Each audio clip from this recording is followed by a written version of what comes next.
Hey everybody, welcome back once again to another Illustrator CS6 tutorial. And today we're going to learn about panels. And we're going to learn how to show panels and hide panels, to resize them, and other things. So just keep on watching the tutorial and I'm sure you'll learn some new things about panels. So pretty much what a panel does is it gives you easy access to task-specific operations, from color control to maybe like vector path information or brush information. And they're over here on the right, and this is the panels panel, which is kind of funny to say, but there it is.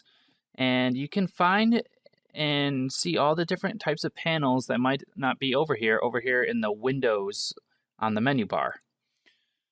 So if we come down to here, we can see all these different kinds of panels here.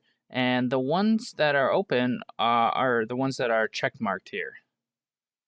So if I click on something like brushes, we can see that the brushes panel is now open. And when I go to window, you can see now brushes is open. So tools right here is check marked, that's on the left. And control is going to be here right above, where it says path there, and it has the X, Y, W, and H over here. And then we've got all these other ones that you can open up. Now you can easily close these by clicking on this double arrow. It's going to close it. And you can click on the icon, if you remember what the icon means, to open it up. Now, if you hover over the icons, if you're on the default preferences, then you can see the description of what the panel actually is. So we know how to open a panel, we know how to collapse panel, but how do you resize the panel? Well, some of the panels have this handy resize bar on it where you can go like that, or out here like this. Not all panels have a resize bar on them. Let me see if I can find one that doesn't. Like this one right here. You can tell there's a resize bar because it has this like extra little bar here down at the bottom that has a bunch of little indentation looking things here, and that means you can resize it. But when you can't, it doesn't have that. So you can see the gradient one does, but stroke doesn't, because there's really no need to make this any bigger. The letters aren't going to get bigger, the font isn't going to get bigger, so there's no reason really to do it.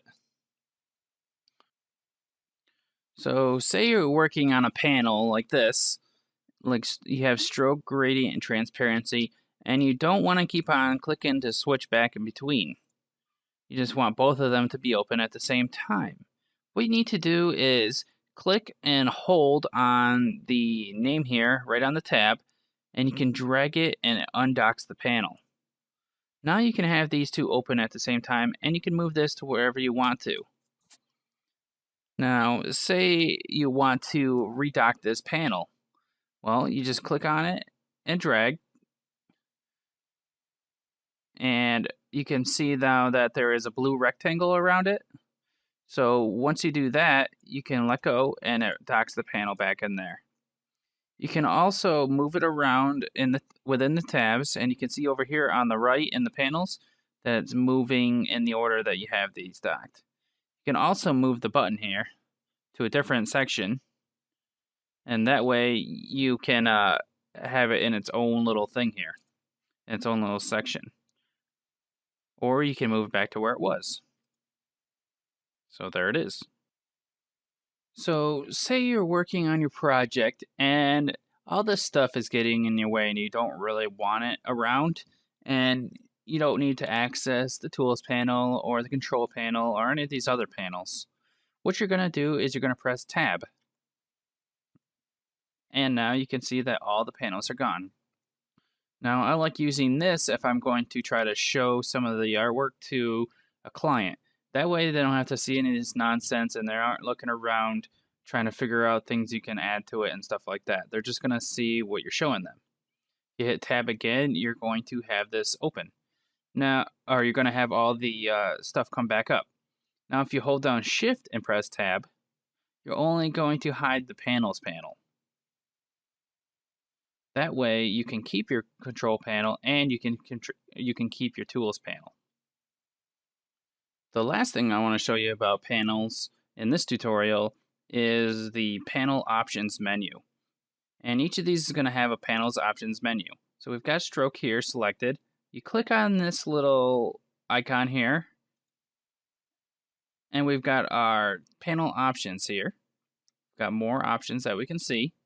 If I go to the colors here, you've got more options going on here without having to hit show options. If I hit show options, I've got more options. Let's go to color guide, and you can see all these different options that each of these panels have.